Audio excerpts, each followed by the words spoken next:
मदन नाम का एक किसान अपनी पत्नी सोमा और 5 साल की बेटी अनु के साथ गोपालपुर गांव में रहता था। मदन के पास खुद की थोड़ी सी जमीन थी। अपनी जमीन पर खेती करके वो किसी तरह अपना घर चलाता था। खेतों में काम करते करते मदन यही सोचता रहता कि कैसे वो धनवान बनेगा। सोमा दूसरी बार गर्भवती होती है। मदन को पूरी उम्मीद थी कि इस बार उन्हें एक बेटा ही होगा। एक दिन वो सोमा से कहता है, सोमा, बस अब कुछ दिनों की ही बात है, फिर हमारे बेटे का जन्म हो जाएगा और वो अपने इस बाबा की गोद में खूब खेलेगा। देखना तुम, मैं अपने बेटे से खूब लाड़ लड़ाऊंगा और फिर जब वो बड़ा हो जाएगा तो हम दोनों बाप बेटे मिलकर खूब पैसा कमाएंगे। मेरा बेटा हम दोनों के बुढ़ापे की लाठी बनेगा, लाठी। हाँ। लेकिन हमें बेटा ही होगा, आप ये बात कैसे सोच सकते हैं? हमें बेटी भी तो हो सकती है ना? नहीं सोमा, ऐसा मत बोलो। ऊपर वाले ने हमें एक बेटी पहले ही दे दी है, अब और नहीं चाहिए। तुम देखना, इस बार बेटा ही आएगा। मदन के विचार सुनकर सोमा बहुत दुखी हो जाती है, लेकिन वो कुछ भी कर नहीं सकती थी। ऐसे ही कुछ दिन बीत जाते हैं। फिर वो समय भी आ जाता है जब सोमा बच्चे को जन्म देती है। लेकिन बच्चे को देखकर मदन दुखी हो जाता है, क्योंकि सोमा ने इस बार भी एक लड़की को ही जन्म दिया था। हे भोलेनाथ, ये आपने मुझ पर कैसा बोझ डाल दिया। पहले ही एक बेटी कम थी, जो अब एक और दे दी। मेरी जिंदगी ही बर्बाद हो गई। कैसे मैं इनका लालन पोषण करूंगा, इनकी शादियां करवाऊंगा। मेरी तो सारी उम्र इनके लिए दहेज जोड़ने में ही निकल जाएगी। बेटी पैदा होने से मदन पहले से ही उदास था, लेकिन जब उसे ये पता चलता है कि उसकी दूसरी बेटी आंखों से अंधी है तो उसके होश उड़ जाते हैं। ये बात जानकर तो मानो मदन आग बबूला हो गया। उसे तो अब अपनी बेटी से और भी ज्यादा नफरत होने लगी। ना तो उसने कभी उस बच्ची को गोद लिया और ना ही कभी उसे लाड किया, बल्कि वो तो उसकी तरफ देखने से भी परहेज करता था। लेकिन सोमा उसे बहुत प्यार करती थी। उसने उसका नाम शिवांशी रखा। शिवांशी यानी शिव का अंश। देखो जी, आखिरकार है तो वो आपकी ही बेटी, फिर आप उससे इतनी नफरत क्यों करते हो? क्योंकि ये लड़की मेरे सर का बोझ बन गई है। इसकी यही गलती है कि एक तो इसने लड़की के रूप में जन्म लिया और ऊपर से आंखों की अंधी। माँ, बाबा अगर शिवांशी को प्यार नहीं करते तो क्या हुआ? मैं और आप तो इसको बहुत प्यार करते हैं ना, मेरी प्यारी छोटी बहन। धीरे धीरे शिवांशी 11 साल की हो गई और अनु 16 साल की। अब शिवांशी को भी भली भांति समझ आने लगा था कि उसके बाबा उसे पसंद नहीं करते। अगर मदन कभी कोई चीज लाता तो भी वो सिर्फ अनु के लिए ही लाता। अनु, अनु, अरे कहाँ है मेरी बच्ची? देख तो बाबा तेरे लिए क्या लाए हैं। ये प्यारा सा चश्मा। अरे वाह बाबा, लेकिन क्या आप शिवांशी के लिए नहीं लाए? अरे ये अंधी क्या करेगी चश्मा पहनकर? इसको कौन सा दिखता ही है। अपने बाबा के मुंह से ये बात सुनकर शिवांशी को बहुत बुरा लगता है। मदन वहां से चला जाता है तो शिवांशी अपनी माँ से कहती है, माँ, बाबा अनु दीदी को तो प्यार करते हैं, लेकिन वो मुझे प्यार क्यों नहीं करते? अब मेरी सभी सहेलियों के बाबा उनको बहुत प्यार करते हैं, फिर मेरे साथ ही ये भेदभाव क्यों? मैं अंधी हूं क्या इसलिए? नहीं बेटी, ऐसी बात नहीं है। देख, कुछ दिन बाद से सावन महीना शुरू हो रहा है और इस महीने सच्चे मन से जो कोई भी भोले बाबा की भक्ति करता है ना, वो उसकी मुराद जरूर पूरी करते हैं। सच माँ, फिर तो मैं ये व्रत जरूर रखूंगी। कुछ दिनों बाद सावन का महीना शुरू होता है। शिवांशी हर सोमवार पूरे भक्ति भाव से शिव भगवान की पूजा करने लग गई। वो रोज अपने घर के मंदिर में शिव जी की पूजा करती। ये पूजा पाठ करने से अंधी क्या सोचती है कि भगवान इसे आंखें दे देंगे? ये सब तो ढकोसला है, ढकोसला। आप ऐसा क्यों कहते हैं जी? भोलेनाथ ने चाहा तो सब कुछ हो सकता है। आपको उसकी भक्ति पर शक नहीं करना चाहिए। अपनी बकवास और ये अंधविश्वास तुम अपने ही पास रखो। अपने बाबा के मुंह से ऐसी कड़वी बातें सुनकर शिवांशी बहुत उदास हो जाया करती थी। शिवांशी भोलेनाथ के आगे हाथ जोड़कर रोते हुए कहती है, हे भोलेनाथ, अगर मैं आपकी पूजा सच्चे मन से करती हूँ तो मुझे आंखें दे दो भगवान, आपकी मुझ पर बड़ी कृपा होगी। सावन का जब आखिरी सोमवार होता है तो उससे एक दिन पहले भोलेनाथ शिवांशी के सपने में आते हैं और कहते हैं, बेटी शिवांशी, कल सावन का आखिरी सोमवार है। तुम गांव के शिव मंदिर में जाना। मैं तुम्हारी मनोकामना अवश्य पूरी करूंगा। अगले दिन सुबह शिवांशी अपने सपने के बारे में अपने माँ बाबा को बताती है। सच मेरी बच्ची, भगवान करे सच में तेरी आंखों की रोशनी आ जाए। तुम दोनों माँ बेटी पागल हो गई हो, हैं? जो कुछ भी सपना देखा उसी को सच मानने लग गई। ऐसा भी भला होता है क्या? अगर तुम्हें मंदिर जाना है तो जाओ, लेकिन मैं बिल्कुल नहीं जाऊंगा। हाँ। मदन खेत पर चला जाता है। अनु स्कूल गई होती है। सोमा शिवांशी को लेकर गांव के मंदिर चली जाती है। उस वक्त वहां आरती हो रही होती है। आखिरी सोमवार होने के कारण वहां काफी भीड़ होती है। आरती की आवाज चारों ओर गूंज रही होती है। शिवांशी बुरी तरह घबरा जाती है। वो अपनी माँ को आवाज दे रही होती है, लेकिन आरती की आवाज में कुछ भी सुनाई नहीं दे रहा होता है। वो अपनी माँ को ढूंढते ढूंढते बाहर की तरफ आती है कि तभी उसको एक पत्थर से ठोकर लगती है, जिससे वो नीचे गिर जाती है और सिर पर चोट लगने के कारण वो बेहोश हो जाती है। सभी लोग उसकी तरफ भागते हैं। सोमा भी उसके पास आती है। फिर एक औरत लोटे में से पानी छिड़क कर शिवांशी के मुंह पर छींटे मारती है, जिससे शिवांशी को होश आ जाता है और वो जैसे ही आंखें खोलती है तो उसे सब दिखाई देने लगता है। मेरी बच्ची, तू ठीक है ना? मुझे माफ कर दे, ना जाने आज कैसे मेरा हाथ तुझसे छूट गया। माँ, मुझे सब दिखाई दे रहा है माँ। अब मैं सब कुछ देख सकती हूँ। भोलेनाथ ने मेरी मनोकामना पूरी कर दी माँ। मैं सब देख सकती हूँ। ये तो सचमुच चमत्कार हो गया बेटी। भोलेनाथ का लाख लाख शुक्र है जो मेरी बच्ची की आंखों की रोशनी दे दी। ये बात सुन सभी गांव वाले आश्चर्यचकित रह जाते हैं और जोर जोर से भोलेनाथ का जयकारा करने लगते हैं। घर आकर सोमा ये सारा किस्सा मदन और अनु को बताती है।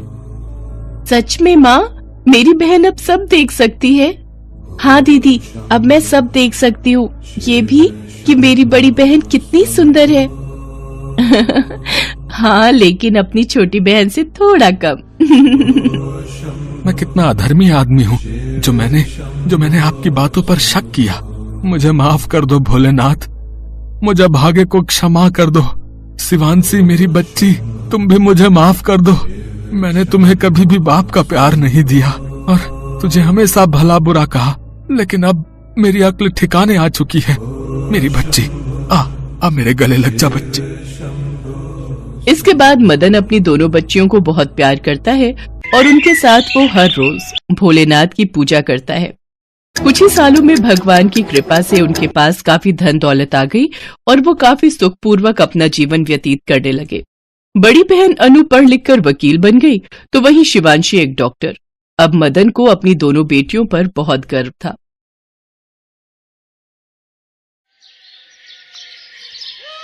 जय शिव शंकर चाचा जी। जय शिव शंकर कुमकुम बिटिया। जय शिव शंकर मौसी। जय शिव शंकर कुमकुम बिटिया, अपनी साइकिल दौड़ाती हुई कहाँ जा रही है?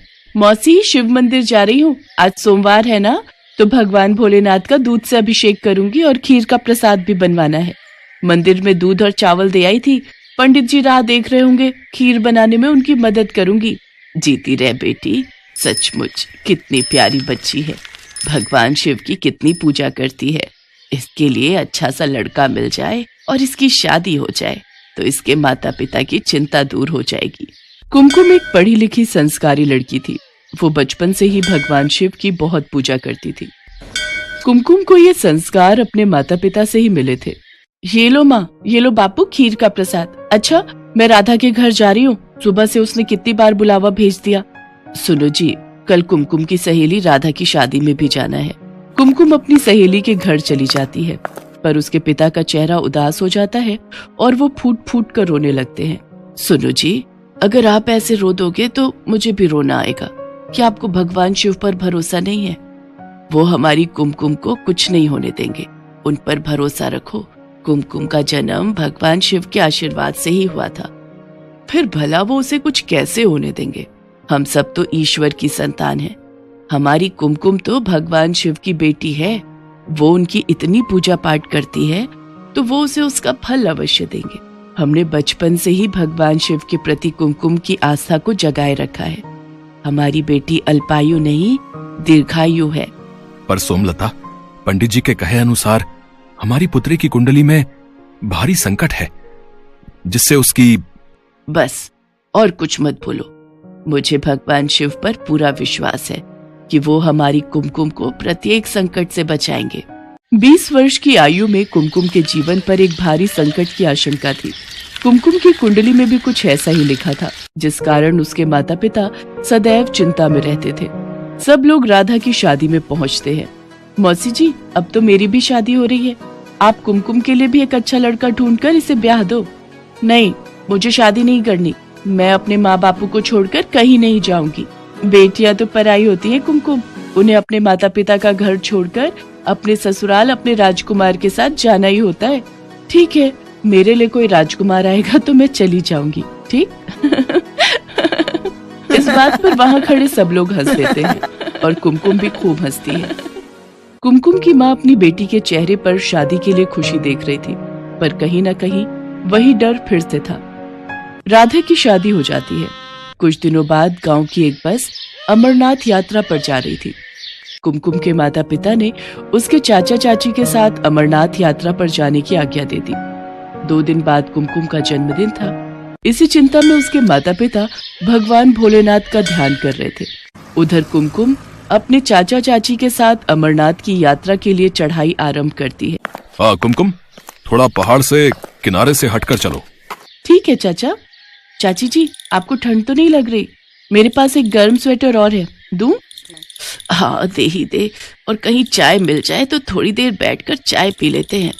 ठीक है, तुम दोनों यहाँ बैठो, मैं सामने कैंप से चाय लाता हूँ। कुमकुम के चाचा चाय लेने के लिए चले जाते हैं। कुछ देर बाद वो आगे की यात्रा तय करते हैं। रात हो रही थी। कुमकुम के चाचा चाची और कुमकुम एक कैंप में रात गुजारने के लिए रुक गए। कुमकुम, जन्मदिन की ढेर सारी मुबारक। आज तुम्हारा जन्मदिन है और तुम पूरे 20 बरस की हो गई हो। जीती रहो बेटी, भगवान शिव तुम्हें लंबी आयु प्रदान करें। शुक्रिया चाचा जी, शुक्रिया चाची जी। चाचा जी, मैं थोड़ी देर आसपास घूम लूं? ठीक है बेटी, पर ज्यादा पहाड़ के किनारे पर मत जाना। कुमकुम आसपास का वातावरण देखने लगती है। अमरनाथ पर बसे पहाड़ बहुत सुंदर लग रहे थे। बर्फानी गुफा बस कुछ ही दूरी पर थी। कुमकुम ओम नमः शिवाय का जाप कर रही थी।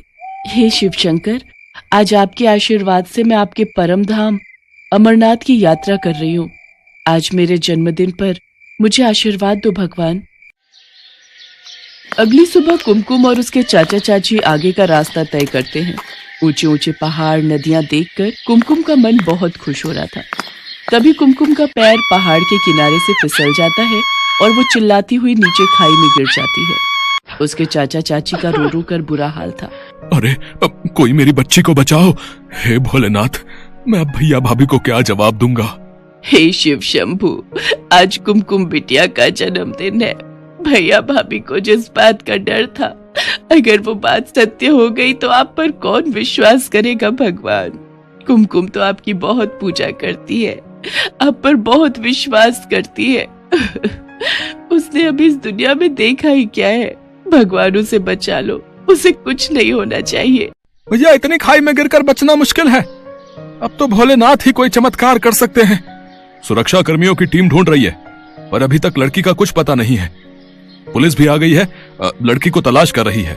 सब लोग कुमकुम को तलाश रहे थे, पर वो कहीं भी दिखाई नहीं दे रही थी। उधर कैलाश पर्वत पर माँ पार्वती भगवान शिव से बोली, प्रभु, कुमकुम आपकी बहुत भक्ति करती है, उसे जीवन दान दीजिए, उसकी रक्षा कीजिए।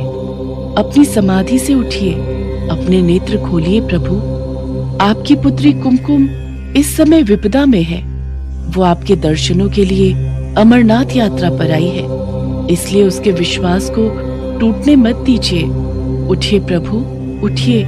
देवी पार्वती के पुकारने पर भगवान शिव अपने नेत्र खोलते हैं। देवी पार्वती, आप तो जानती हैं, जो भी भक्त सच्चे हृदय से मेरी पूजा और भक्ति करते हैं, मैं उनके जीवन के सारे संकट दूर कर देता हूँ। जो भी भक्त मेरी शरण में आता है, उसे मैं कोई कष्ट नहीं होने देता।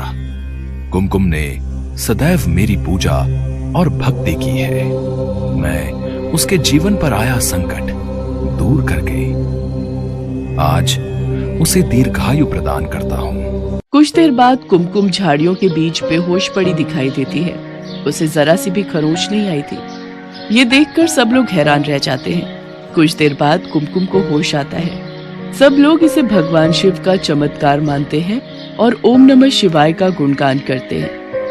कुमकुम अपने चाचा चाची के साथ बाबा बर्फानी के दर्शन करती है और उनसे आशीर्वाद प्राप्त करके खुशी खुशी घर लौटती है।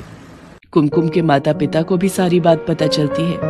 वे भी भगवान शिव को धन्यवाद कहते हैं। भगवान शिव की उपासना और पूजा से आज कुमकुम को नया जीवन दान मिला था। सब लोग भगवान शिव को धन्यवाद कहते हैं। कुछ समय पश्चात एक बहुत ही संपन्न परिवार में कुमकुम का विवाह हो जाता है। आज भगवान शिव की कृपा से कुमकुम अपने जीवन में बहुत खुश थी।